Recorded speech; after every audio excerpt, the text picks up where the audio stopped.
Minal aidin wal faizin, mohon maaf lahir dan batin ya.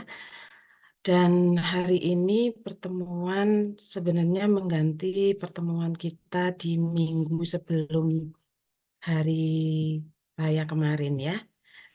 Nah, jadi kita akan membahas tentang trajektori model.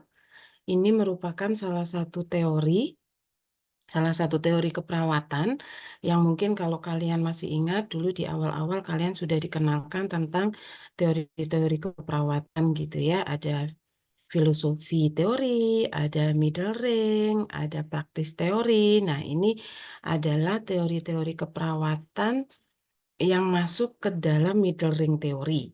Nah, dulu kalian ingat ada adaptasi Roy gitu ya, atau ada Floren. Nah, contohnya kalau Floren itu filosofi. Kalau eh, kalau ini trajektori model ini masuk ke middle ring teori. Nah, share screen dulu.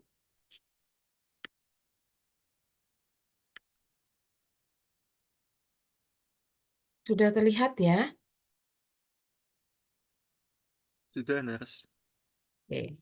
Bentar, saya coba pindah ke situ. Bisa.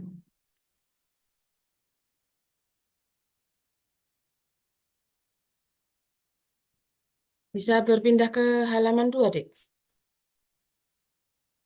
Belum, Nars. Belum bisa, Nurse. Hah? Belum. Oh, Masih di belum. slide 1. Oke, ya wis, gini aja dulu. Oke, jadi hari ini kita akan membahas ini, chronic illness trajectory model, ya. Jadi ini nanti tujuan pembelajarannya adalah yang pertama, peserta didik memahami prinsip-prinsip dasar dalam chronic illness trajectory model, dan nanti implementasinya pada layanan keperawatan gitu ya. Terus khususnya definisinya apa, siklus kondisi kronis itu seperti apa, implementasinya seperti apa, dan pengembangannya nanti seperti apa.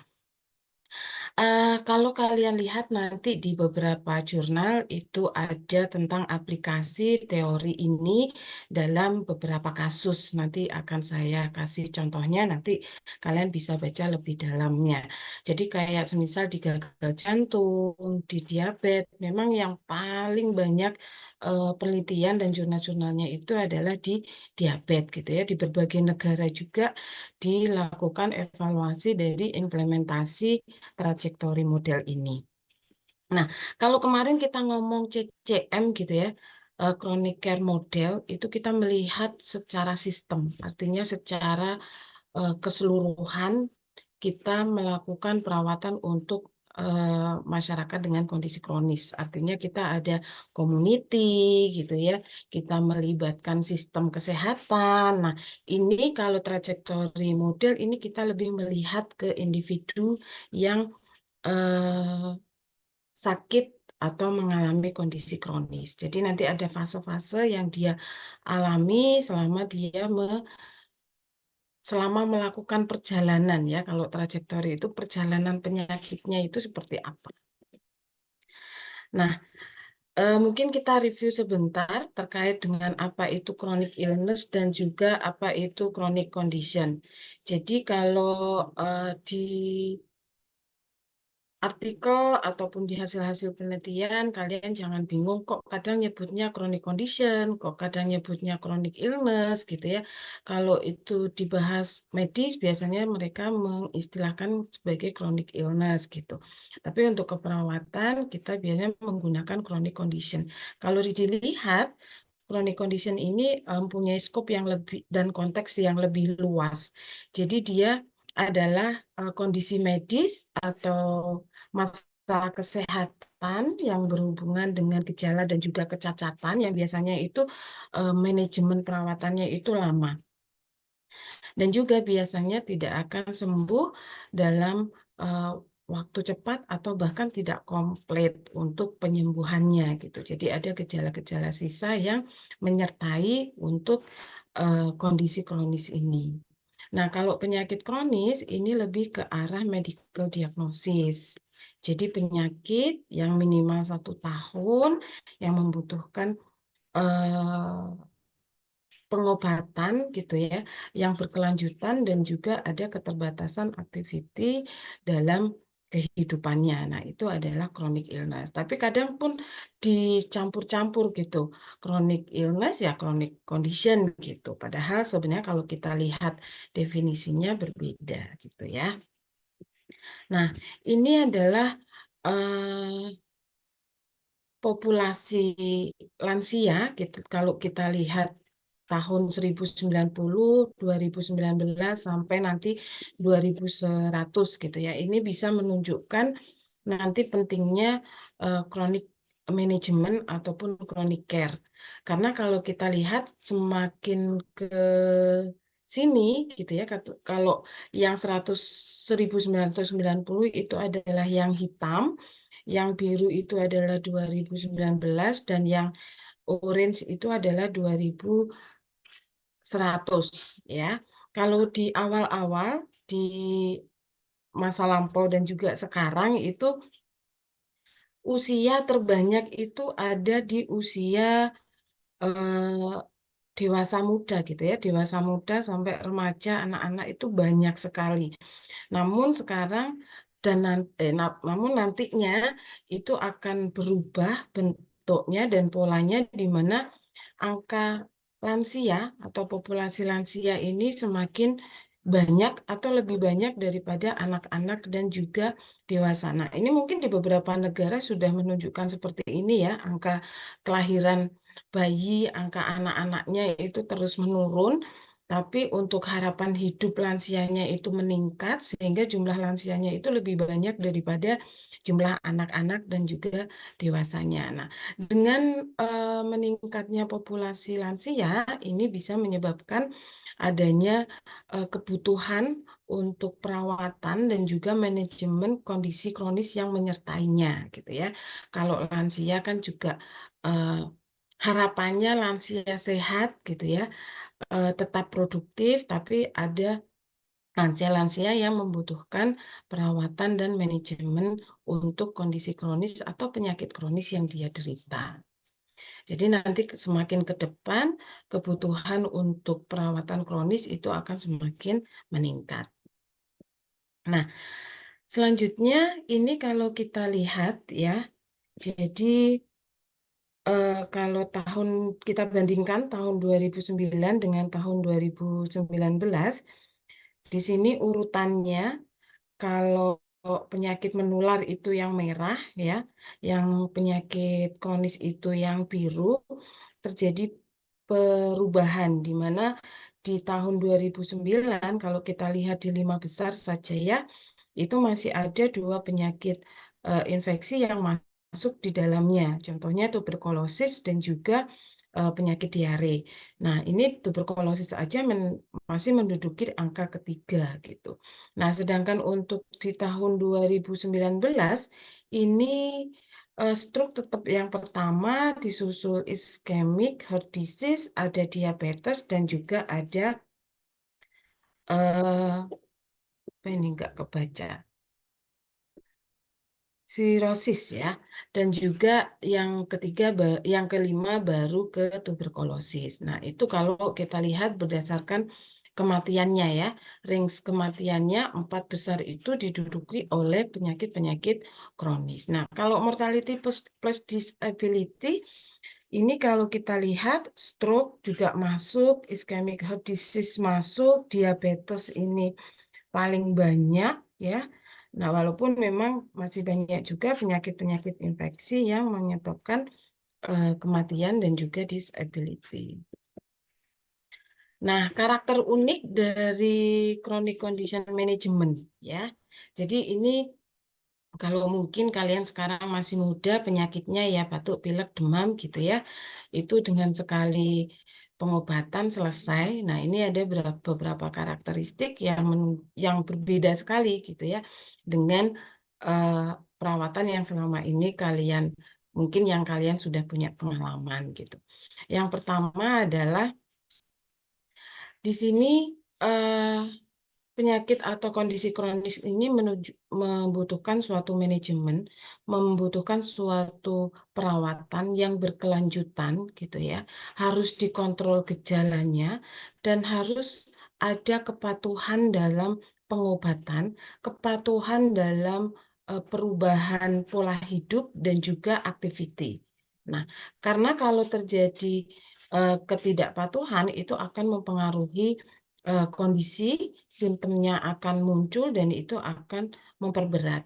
Dengan ketidak terkontrolnya simptom, ini akan menyebabkan mempercepat komplikasi-komplikasi yang harusnya dihindari. Selanjutnya adalah satu penyakit kronis itu akan bisa berkembang menjadi penyakit kronis yang lain. Contohnya kalau kalian sekarang familiar dengan diabetes ya, diabetes bisa ke jantung, diabetes bisa ke saraf, diabetes bisa ke mata gitu ya. Semuanya akan dipengaruhi. Nah, ini mana nanti yang muncul terlebih dahulu dan berkembang terlebih dahulu yang nantinya satu chronic condition atau satu chronic disease itu akan bisa menyebabkan multiple chronic disease atau multiple chronic condition gitu ya. Terus selanjutnya chronic illness mempengaruhi keluarga. Keluarga inti ini tergantung dari masing-masingnya ya. Ada orang dengan yang hidup dengan hanya keluarga inti, ada yang hidup dengan keluarga besar gitu di dalam satu rumah. Ini akan terpengaruhi dengan adanya kondisi kronis yang dialami oleh keluarganya. Mungkin pertama di tahap-tahap awal nanti kita akan belajar di belakang. Di tahap-tahap awal mungkin hanya membantu bagaimana kita mengingatkan, minum obat gitu ya, memberikan diet yang sesuai, memasakkan gitu, mengingatkan, membantu melatih gitu. Nah, nanti di suatu fase dalam perjalanan penyakit kronisnya ini sudah masuk ke tahap total care, di mana semua aktiviti dan semua kebutuhannya itu dipenuhi oleh keluarganya. Contohnya mulai dari kebersihan dirinya, memandikan, dan lain sebagainya, itu akan ditanggung semuanya oleh keluarga. Nah, ini yang akan mempengaruhi proses keluarga itu sendiri. Selanjutnya adalah manajemen chronic condition adalah proses. Jadi eh, ada tahapan-tahapan, ada perjalanan yang harus dilewati gitu ya.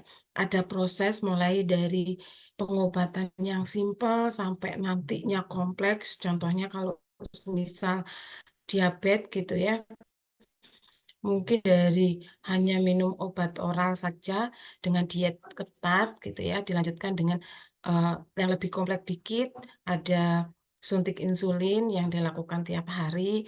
Mungkin nanti akan ke komplikasi, ada perawatan luka yang harus dilakukan semisal seminggu 3 kali gitu ya oleh tenaga kesehatan. Nah, itu adalah suatu proses yang harus dijalani dan eh, treatment ini akan sesuai dengan masing-masing orangnya. Jadi unik untuk setiap orang.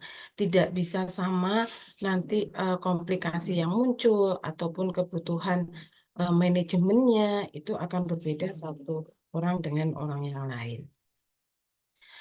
Terus, jadi untuk chronic condition ini tidak hanya men-treat medical problem, tapi banyak sekali permasalahan yang diakibatkan karena kondisi kronis gitu ya, membutuhkan support gitu ya, finansial yang sangat besar. Nah, ini juga akan memberikan keunikan tersendiri dalam memanajemen kondisi kronis.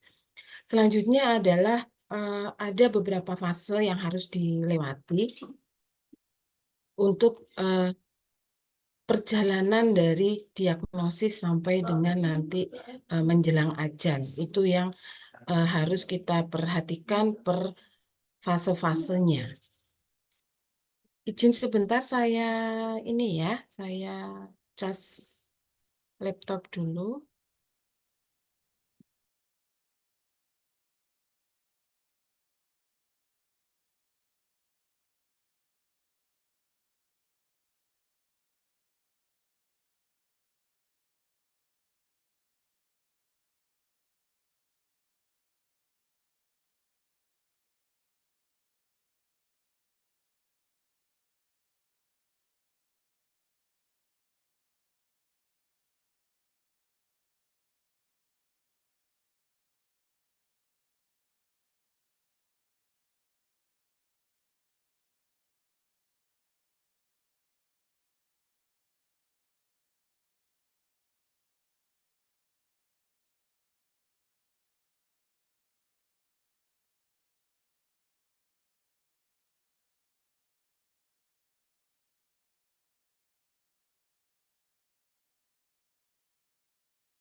Oke, selanjutnya,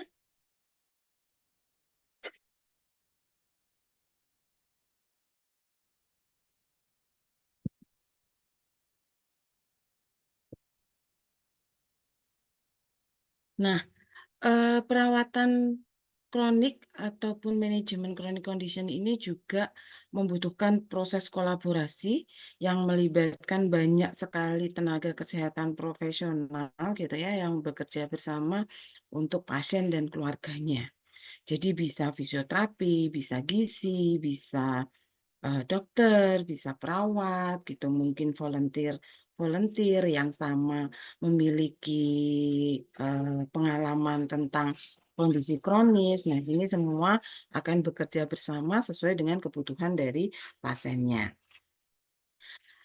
Hidup adalah suatu ini kecuali meninggal. Gitu. Nah, hidup dengan kondisi kronis ini adalah hidup dengan ketidakpastian. Kita tidak tahu kapan pasien itu drop gitu ya. Pasien itu akan mengalami kecacatan yang bertambah, kapan pasien itu saja, kapan pasien itu akan meninggal. Nah, ini waktunya yang tidak tahu. Jadi banyak ketidakpastian yang dialami oleh pasien dan secara psikologis ini merupakan beban yang sangat berat untuk pasien dan juga keluarganya. Nah, manajemen chronic condition ini mahal gitu ya. Untuk contohnya saja untuk rawat luka gitu ya. Dari kalau kita mau yang kualitasnya bagus gitu ya, kita tidak menggunakan BPJS karena kalau BPJS pun masih sangat sedikit yang tercover untuk perawatan luka. Nah, kalau kita sendiri itu sangat mahal gitu ya. Banyak bahan-bahan yang harus dibeli yang itu memang sangat bagus sebenarnya untuk perawatan luka, tapi memang sangat mahal. Nah, ini eh, banyak yang harus diperhatikan dan ditingkatkan untuk pelayanan kesehatan pada kondisi-kondisi kronis. Nah, itu tadi review sedikit tentang kondisi kronis, bagaimana kemungkinan ke masa depannya gitu ya dengan keunikan dan juga kebutuhan manajemen kronis yang luar biasa. Nah, sekarang kita akan mengenalkan adanya teori tentang trajektori model. Ya, jadi ini adalah suatu teori, middle ring teori, yang dikembangkan oleh Juliet dan juga Anselm, berfokus pada trajektori dari pasien dengan kondisi kronis atau perjalanan pasien dengan penyakit ataupun kondisi kronisnya. Nah, dasar perspektifnya yang melatar belakangi untuk teori ini itu yang pertama adalah chronic illness dan chronic condition ini bukan sesuatu yang stagnan. Tadi dia dinamis, berubah setiap saat, gitu ya, berubah setiap waktu.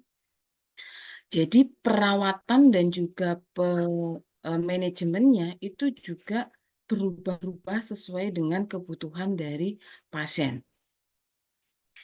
Nah, masing-masing situasi atau nanti kita kenal fase-fasenya ini akan membutuhkan pendekatan yang berbeda. Contohnya kalau semisal masih dalam tahap pre gitu ya, pre-trajektori, itu adalah adanya faktor risiko. Intervensinya apa? Intervensinya ya diberikan promosi kesehatan, bagaimana merubah lifestyle gitu ya, bagaimana merubah kegiatan ataupun aktiviti yang tidak sehat selama ini untuk menjadi perilaku yang lebih sehat. Tapi kalau sudah masuk ke diagnosis gitu ya, sudah masuk dia didiagnosis diabetes. Tidak semua orang akan menerima itu dengan baik-baik saja. Ada yang secara mental kena gitu ya. Kemarin baru ada juga orang tua teman dengan sangat menghindari tenaga medis dan akhirnya harus masuk harus diperiksa dan ternyata didiagnosis penyakit jantung, itu seperti secara mental stres. Jadi tidak mau ngomong, diam gitu ya. Padahal itu hanya diagnosis saja. Belum nanti rentetan dari treatment yang harus dia jalani. Jadi bagaimana pendampingan pada saat diagnosis itu diperlukan. Jadi memang di masing-masing situasi fase ini membutuhkan pendekatan dan intervensi dan juga strategi perawatan yang berbeda-beda. Nah, yang pertama ini ada 7 konsep utama dari trajektori. Yang pertama adalah trajektori sendiri itu apa? Adalah suatu perjalanan penyakitnya, gitu ya. Makanya ini berbeda dengan penyakit infeksi, gitu ya. Sekali kena pengobatan selesai, gitu. Tapi ini dari nanti minimal, gitu ya, perawatan minimal sampai dengan perawatan kompleks itu perjalanan yang sangat panjang. Trajektori fase ini adalah fluktuasi dari clinical condition dan clinical outcome. Jadi naik turunnya selama perjalanan ini seperti apa? Terus atau diri atau pasien sendiri ini adalah kondisi yang mempengaruhi manajemen. Jadi pasien itu dia memiliki pengalaman masa lalu ataupun pengalaman masa sekarang, pengalaman berhubungan dengan orang lain, interpersonal dengan orang lain, kontekstual yang sekarang seperti apa, nah itu akan mempengaruhi manajemen.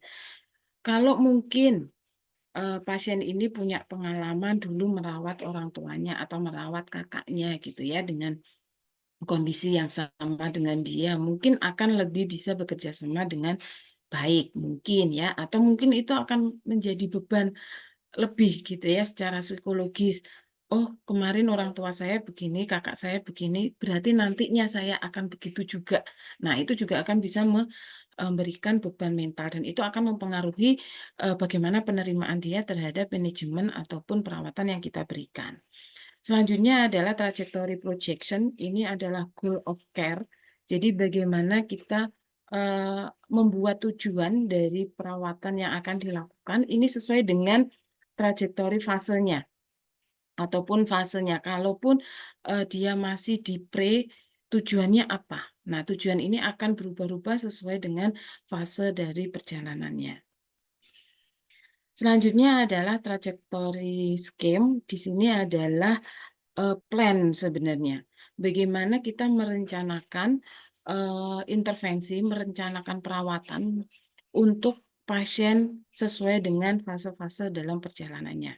Ada trajektori manajemen, ini ya berarti praktisnya, bagaimana kita bisa melaksanakan plannya dan mencapai tadi tujuan dari trajektori yang sudah dibuat.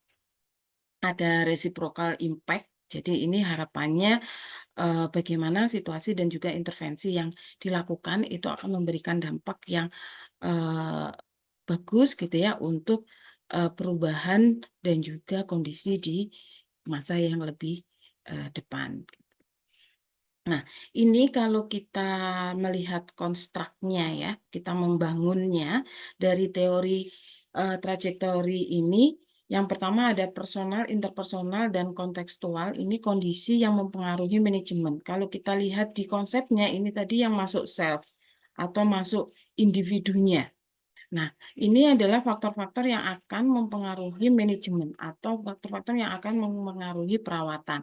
Ini akan mempengaruhi trajektori manajemen atau prakteknya, dan juga mempengaruhi regimen karakteristik atau trajektori scheme-nya atau plan-nya. Nah, di bawah ada kolaboratif pattern goal atau trajektori projection atau tadi kita menyebutnya sebagai suatu tujuan. Jadi ada personal, interpersonal, dan kontekstual. Ini akan mempengaruhi plan, itu akan mempengaruhi plan ini dilaksanakan atau dilakukan melalui work ataupun intervensi ataupun praktis ataupun trajektori manajemennya. Nah, hal yang akan dicapai di sini adalah ini. clinical outcome, dilihat nanti trajektori fasenya itu ada di fase yang mana. Jadi intervensi ini akan mempengaruhi clinical outcome yang diharapkan sesuai dengan fase-fase trajektorinya. Nah, dan juga stabilitasnya. Nah, ini adalah gambaran dari kerja dari teori ini. Jadi ada, kalau kita proses keperawatan itu kan ada pengkajian gitu ya, terus ada penilaian diagnosis, tujuan gitu. Terus habis itu ke intervensi, evaluasi. Nah, ini sebenarnya tahapan juga yang dilakukan di trajektori. Mulai dari identifikasi kondisi yang mempengaruhi manajemen, habis itu kita menentukan tujuan, kita membuat plan, dan juga kita intervensi, kita ukur clinical outcome-nya sesuai dengan kriteria dalam trajektori fase ataupun stabilitasnya. Nah, inilah yang tadi saya sebut-sebut, ada fase-fasenya. Jadi perjalanan chronic illness ini meliputi 9 fase. Ada pre-trajektori, ada trajektori onset, ada stable, ada krisis, ada akut, ada unstable, ada comeback, ada downward, dan ada dying. Sampai menjelang ajal dan meninggal. Ini adalah suatu proses yang akan dijalani. Ini adalah perjalanan dari seseorang yang mengalami kondisi kronis atau mengidap penyakit kronis. Nah, ini kalau kita jelaskan satu-satu,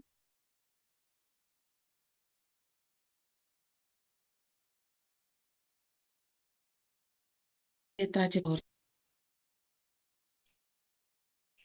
ya aku gitu ya. Kalau kita mau ngomong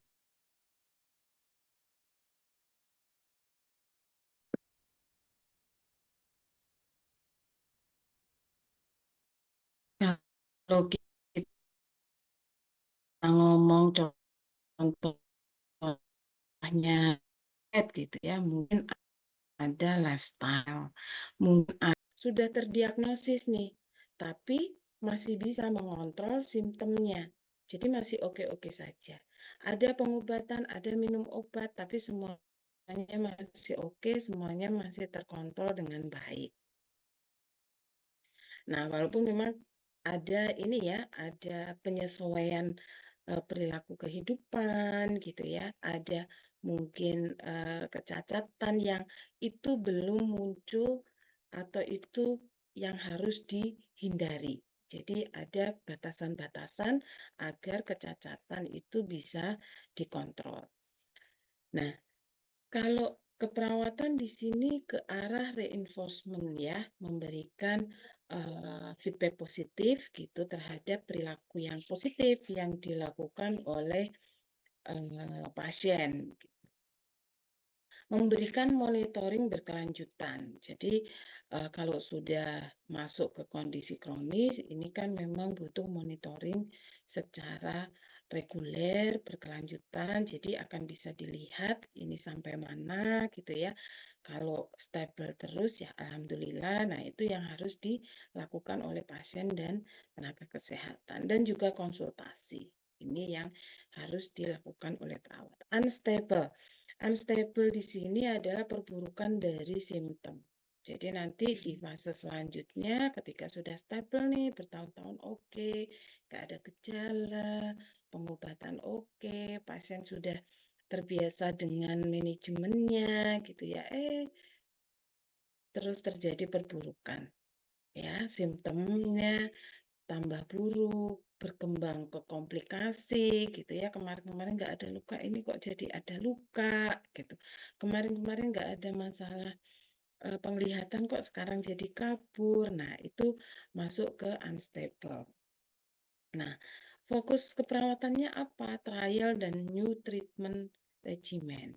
Dan juga pasien harus beradaptasi dengan manajemen yang terbaru. Nah, ini adaptasi lagi. Jadi antar fase ke fase yang lainnya itu memang membutuhkan adaptasi dari pasien dan juga dari tenaga kesehatannya. Ada pre-trajectory, trajectory onset, stable, dan unstable. Selanjutnya kita masuk ke akut. Nah, ini simptomnya semakin parah dan juga tidak menghilang atau tidak dapat diringankan gitu ya. Ini akan berkembang ke komplikasinya. Biasanya akan membutuhkan perawatan intensif di rumah sakit atau paling enggak bed rest ya, istirahat di rumah sakit.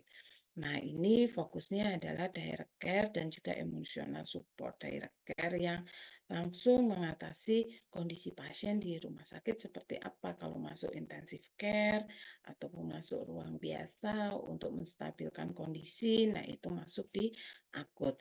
Dan emotional support di sini juga dibutuhkan. Mungkin kemarin-kemarin kan waktu kondisi stable tidak masalah gitu ya, hanya minum gula darah terkontrol, ini hipo sampai tidak bisa naik semisal. Nah, ini perlu perawatan yang intensif di rumah sakit. Masuk ke krisis, ada kondisi krisis dan juga ada kondisi yang mengancam nyawa. Ini juga nursing fokusnya adalah direct care dan collaborative care. Jadi di sini sudah banyak sekali organ sistem yang terpengaruhi sehingga bisa dilakukan perawatan gabung gitu ya. Dari dokternya mungkin ada beberapa dokter yang terlibat, ada gizi pastinya, ada farmasi, ada rehabilitasi gitu ya. Ini sudah mulai masuk ke fase-fase krisis ini untuk mengidentifikasi kebutuhan ke depannya. Comeback, di sini ada recovery setelah kondisi akut dan juga krisis, yang pasti dia akan ada disability atau kecacatan yang dia alami atau terima setelah fase akut dan juga fase krisis tadi. Mungkin jadi tidak bisa berjalan, mungkin jadi kelemahan seluruh tubuh yang menyebabkan dia harus total care. Nah, perawatannya ada di sini. Ada koordinasi perawatan, ada rehabilitatif, ada positive enforcement. Rehabilitatif sudah masuk di sini. Jadi ada mungkin latihan berjalan atau room pasif, room aktif, itu semuanya sudah masuk ke comeback. Downward-nya di sini perjalanan ini dikarakteristikkan dengan perjalanan yang memburuk dengan cepat gitu ya, atau dengan pasti gitu. Jadi perburukan terus sampai ke dying atau menjelang ajal. Di sini membantu pasien dan keluarga untuk beradaptasi dengan perubahan gitu ya, dan juga mempersiapkan pasien meninggal dengan damai, mempersiapkan keluarga untuk kehilangan, dan bekerja sama dengan keluarga untuk memberikan lingkungan, memberikan pengalaman yang terbaik saat pasien ini akan meninggal dunia. Nah, inilah fase-fase yang dialami oleh pasien dengan kondisi kronis yang dijelaskan dalam teori trajektori model. Nah, jadi dari yang ringan sampai berat sampai total care gitu ya bahasanya, karena di situ sudah banyak sekali kecacatan atau disability sampai dengan meninggal dengan damai, itu yang harus digarisbawahi. Nah, bagaimana operasionalnya? Jadi kalau kita lihat tadi sudah saya jelaskan di depan, kalau di nursing proses itu ada data collection, terus ada priority problem, ada goal setting, plan of action, implementation, dan evaluasi. Dan kalau di trajektori kita ada ini gitu ya, ada personal, interpersonal, kontekstual apa yang mempengaruhi. Kita lihat dari diri pasien, terus kita ada tujuan, kita ada plan, kita ada intervention, dan kita ada evaluasi sesuai dengan fasenya.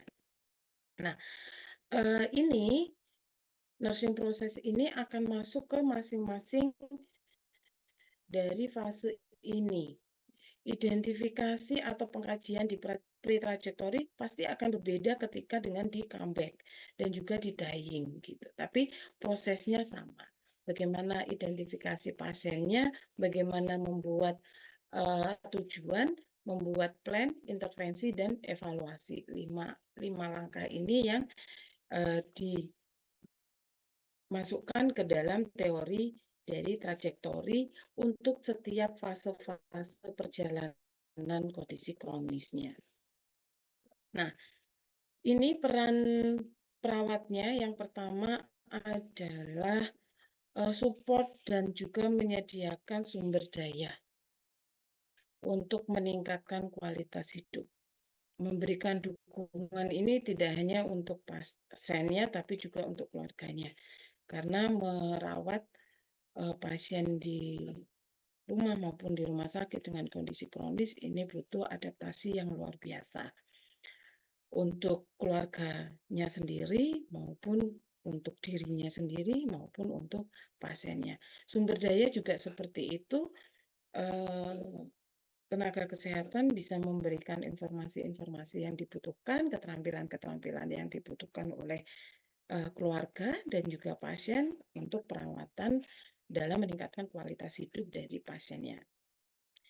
Mencegah dan manage krisis dan komplikasi. Jadi ini juga menjadi hal utama ya, karena kalau sudah masuk komplikasi pasti perawatannya akan lebih kompleks lagi, dan krisis ini juga fase di mana ada kondisi mengancam nyawa ya yang harus segera untuk diatasi. Bagaimana kita bisa menyiapkan pasien, keluarga untuk mereka paham pencegahan ini dan juga paham bagaimana harus bertindak ketika terjadi fase krisis dan juga adanya komplikasi.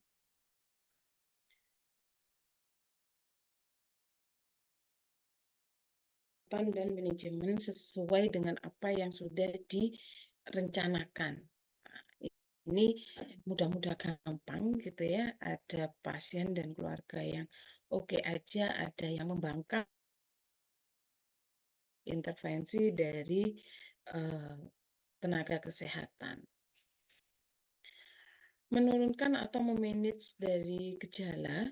Nah, gejala ini ketika muncul terus-menerus pasti akan memberikan ketidaknyamanan dan juga efek yang tidak baik. Jadi bagaimana bisa kita mengontrol simptom itu yang menjadi tujuan dari tenaga kesehatan. Dan juga ketika juga ada disabilitas, bagaimana harus mendampingi pasien dan keluarganya ini dalam merawat pasien dengan kecacatannya, gitu ya.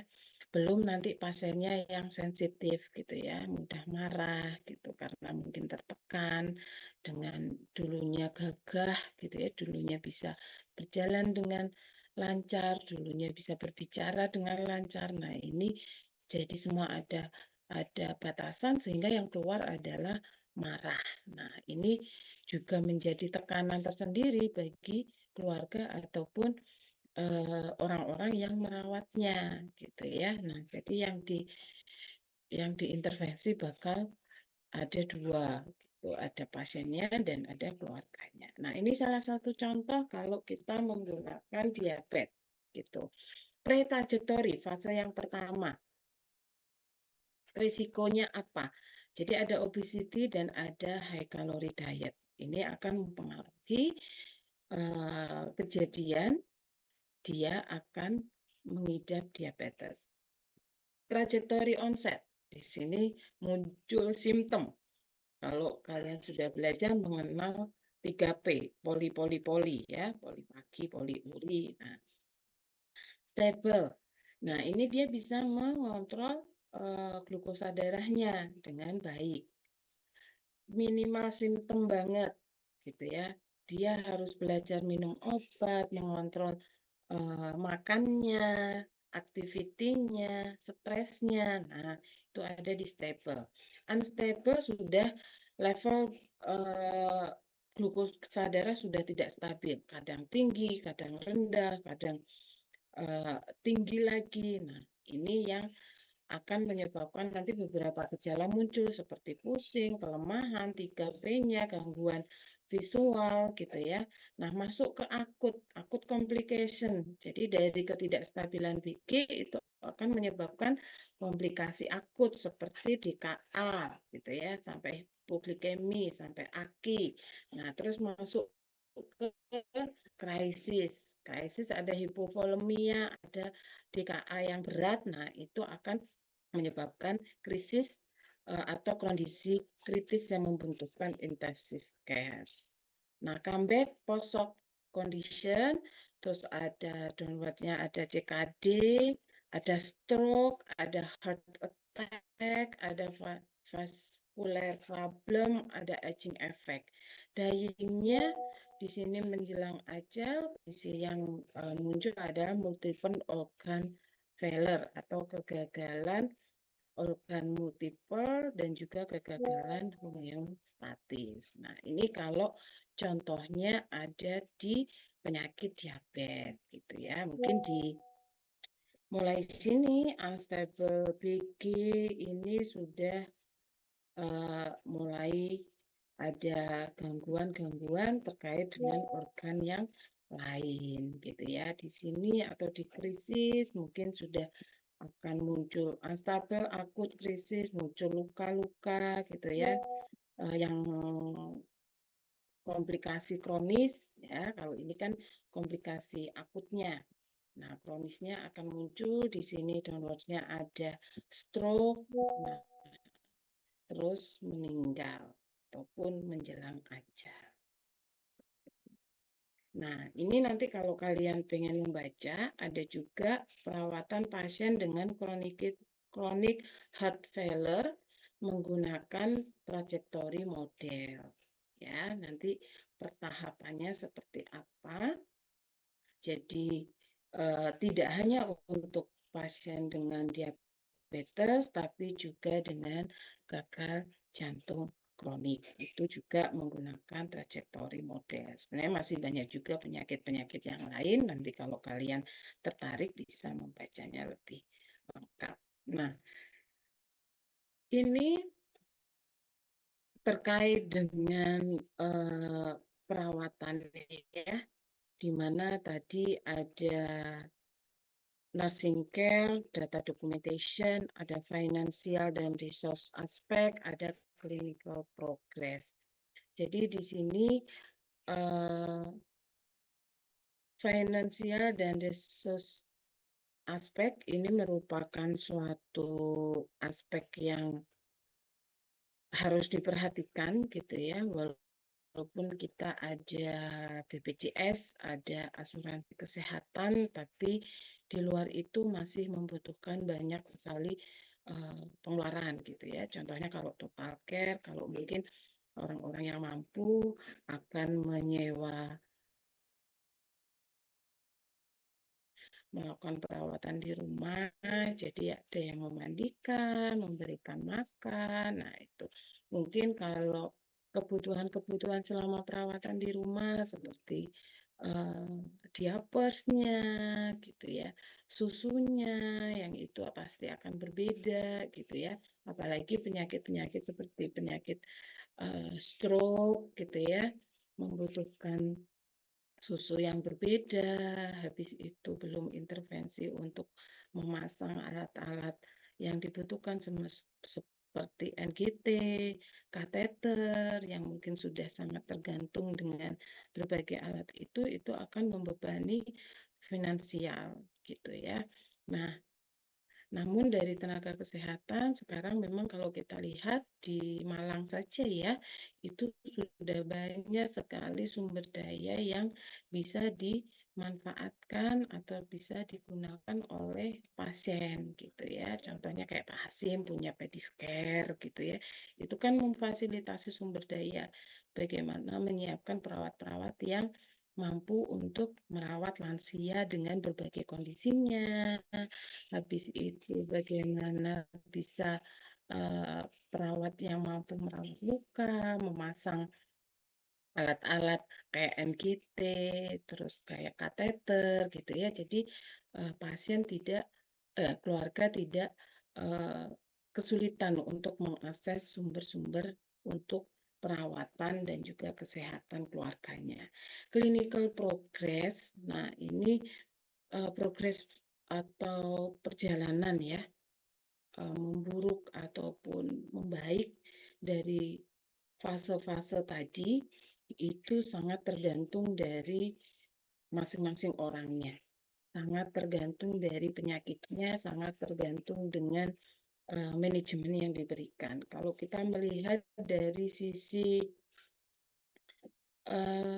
orangnya, bagaimana dia bisa taat dan patuh dengan manajemen yang sudah diberikan, dengan pengobatan yang sudah diberikan. Apakah obatnya diminum secara teratur atau tidak, ataukah hanya minum kala ada gejala. Nah, itu akan mempengaruhi progres dari penyakitnya. Kalau kita lihat dari manajemennya, apakah tenaga kesehatan telah membuat rencana perawatan yang sesuai gitu ya dengan kebutuhan pasiennya. Gitu. Kalau sudah sesuai ya insya Allah progresnya akan lebih baik. Yang selanjutnya adalah dari perjalanan penyakitnya sendiri gitu. Contohnya kemarin ada pasien stroke gitu ya. Ada keterbatasan aktiviti tapi masih bisa berjalan gitu. Di satu waktu beliau mengeluh pusing, lemas, hipotensi, ternyata akhirnya masuk rumah sakit dan ketika di CT scan ada lagi penyumbatan di bagian yang lain gitu. Nah, itu kalau kita lihat dari perjalanan penyakitnya sendiri. Banyak faktor yang akan mempengaruhi progres di kondisi kronis ini. Terus ada ini permasalahan ya yang terjadi pada perawatan kondisi kronis. Yang pertama adalah care fragmentation, masih kotak-kotak terpecah-pecah gitu ya antara satu perawatan dengan perawatan yang lain. Untuk beberapa kondisi sudah sangat banyak, tapi sangat banyak sumber daya yang ada. Namun untuk menyatukan itu menjadi suatu yang komprehensif, itu yang masih butuh usaha yang lebih dari kita dan juga sistem yang ada. Loss of follow up. Oh, ini banyak sekali gitu ya. Banyak sekali yang ya sudah tidak kontrol lagi gitu ya, merasa sudah sehat, merasa tiada berguna gitu ya, merasa bosan, akhirnya menghentikan perawatan, menghentikan kontrol. Nah, ini yang harus diantisipasi karena ketika follow up itu dilakukan dengan rutin, kita akan bisa mengetahui, bisa menemukan secara dini sehingga intervensinya akan lebih baik dan lebih tepat. Tapi kalau enggak ya dia datang dengan kondisi yang lebih buruk lagi. Gitu. Contohnya yang banyak, bukan banyak ya, yang kemarin ada kasusnya adalah dia datang pertama itu sebenarnya ada benjolan ya, dia kanker payudara. Di situ benjolannya sebenarnya masih kecil, tapi setelah itu mau dilakukan pemeriksaan lebih dalam, dia tidak berani dan juga memilih untuk alternatif. Akhirnya masuk alternatif, sudah nggak ada kontak sama tenaga kesehatan dan layanan kesehatan, akhirnya itu luka pecah berdarah-darah sampai dia anemia gitu ya, HB-nya drop, akhirnya masuk rumah sakit dan sudah ke grade 3 untuk kansernya. Nah, ini suatu hal yang harusnya bisa dicegah gitu ya sedini mungkin sehingga tidak sampai kondisi yang seperti itu. Hospital center care mindset. Jadi orang-orang kita sekarang lebih banyak dan lebih nyaman ketika semuanya itu ya sudah diserahkan ke rumah sakit gitu. Semuanya masuk rumah sakit. Nah, padahal banyak sekali home care atau perawatan di rumah itu yang malah bisa meningkatkan kualitas hidup dari pasien. Dirawat di rumah ketika meninggal menjelang ajal itu juga banyak pilihan.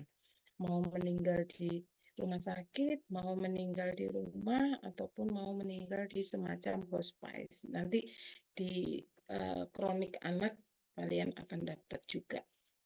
Nah, ketika di rumah apa yang harus disiapkan? Kalau kita lihat dari beberapa literatur, sebenarnya orang tua itu akan lebih memilih meninggal dengan dikelilingi keluarganya, di lingkungan rumahnya, yang itu akan memberikan pengalaman kematian yang lebih indah dan lebih damai. Tapi kalau di rumah sakit, itu kan alat-alat. Jadi ketika kondisi sudah sangat jelek gitu ya, menuju ke kematian, baru keluarga itu dipanggil untuk mendampingi gitu. Tapi kalau di rumah ini bisa melibatkan seluruh anggota keluarga dan itu secara literatur itu lebih disukai dan lebih diharapkan oleh orang tua yang menjalani chronic condition ini.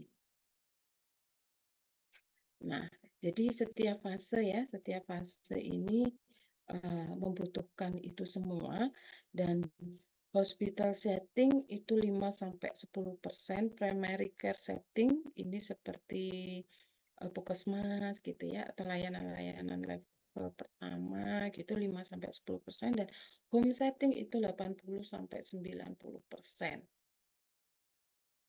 Self management role, home care nurses juga pemberdayaan dan penguatan keluarga itu sangat dibutuhkan dalam perawatan di home setting ini. Nah, ini beberapa referensi yang bisa kalian baca untuk lebih mendalami tentang trajektori model. Mungkin sampai sini ada yang ingin ditanyakan, Dek?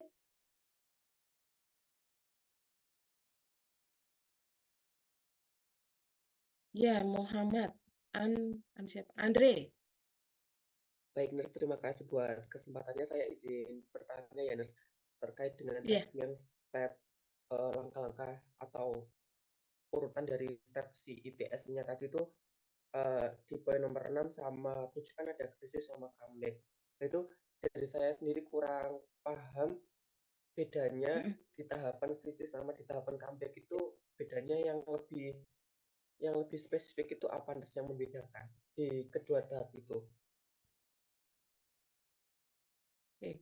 Krisis dan comeback.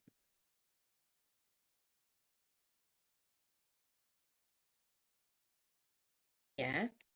Nah, kalau krisis, hanya pasien itu masuk ke intensive care. Ya. Masuk ke intensive care, masuk ke rumah sakit. Kalau tadi yang akut itu kan masuk rumah sakit aja, belum tentu masuk intensive care dan dia butuh istirahat gitu. Kalau krisis ini dia kritis, kondisi mengancam nyawa dan ini biasanya masuk ke intensive care. Nah, kalau sudah di intensive care itu pasti kolaboratif care. Jadi pasti ada anestesinya, mungkin ada yang pasti anestesi ya masuk, terus ada penyakit penyertanya apa seperti diabetes ya berarti IPD-nya masuk gitu. Nah, kalau yang di comeback ini sudah recovery, sudah penyembuhan. Nah, ini bisa terjadi di periode akut dan krisis tadi.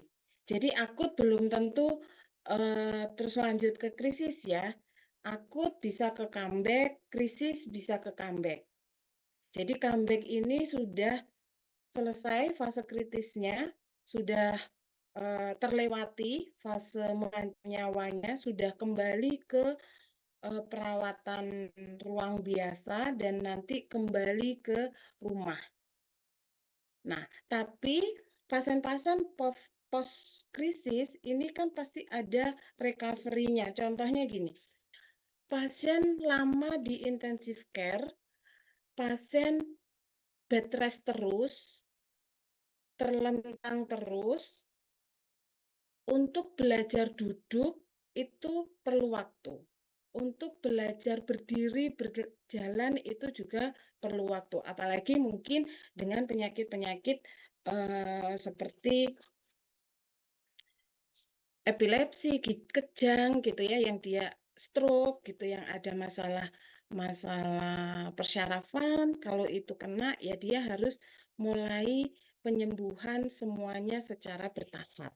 Nah, di situ dia akan dibantu oleh rehabilitasi medik.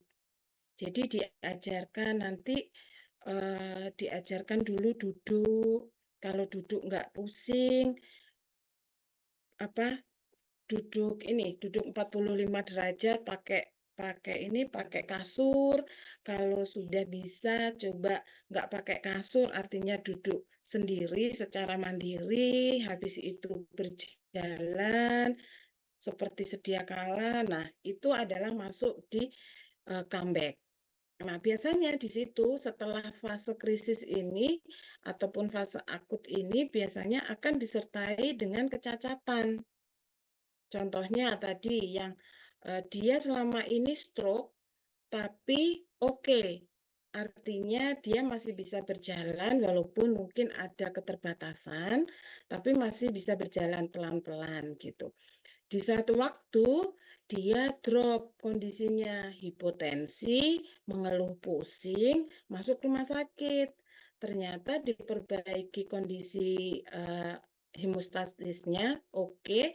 Di CT scan ternyata ada tambahan sumbatan, tambahan infak. Itu yang menyebabkan adanya kecacatan yang baru. Tangannya yang sebelah kanan sudah, kalau kemarin masih bisa pegang krek gitu ya.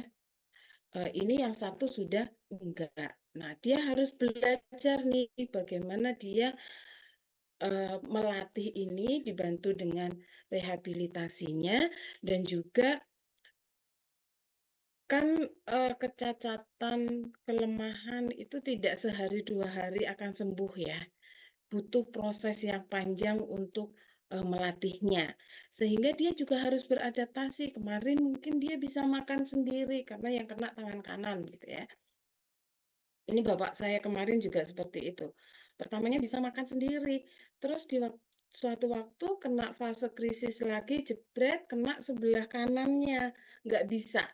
Jadi tangannya itu sama sekali nggak bisa untuk ngangkat sendok. Nah, ini harus beradaptasi untuk melatih tangannya dan juga beradaptasi dengan, oh iya tangan kanan saya sudah lemah gitu.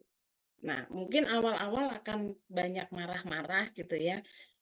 Kok nggak bisa tangannya dan lain sebagainya. Nah, ini butuh pendampingan untuk beradaptasi dengan kecacatan yang baru. Seperti itu, Andre. Ada lagi, Andre? Oh iya, baik Nurse, terima kasih. Jadi buat yang akut itu nanti bisa langsung ke comeback, jadi nggak perlu melewati krisis gitu ya, Nurse. Ada kemungkinan seperti itu. Begitu juga dengan krisis bisa Iya, langsung ke comeback juga.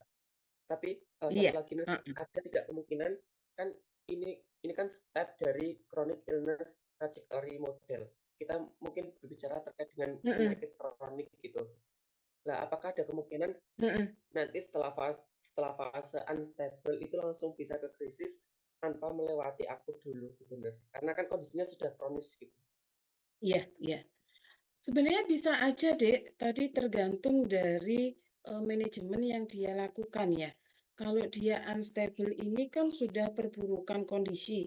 Jadi kalau kita memang melakukan tadi follow up dengan benar gitu ya, dengan baik, mungkin akan melewati fase ini gitu. Jadi unstable, terus unstable ketahuan terus jadi dirawat gitu ya, tapi belum masuk ke krisis. Nah, ini bisa termonitor dengan baik. Tapi ketika ada pasien-pasien yang tidak termonitor dengan baik, ujuk-ujuk masuk sudah dalam kondisi kritis, gitu ya ada gitu. Nggak menutup kemungkinan. Ini kan sebenarnya fase ini dialami sebenarnya. Semuanya dialami oleh pasien. Tapi termonitor apa tidak gitu. Kayak misal mungkin dia stabil gitu ya.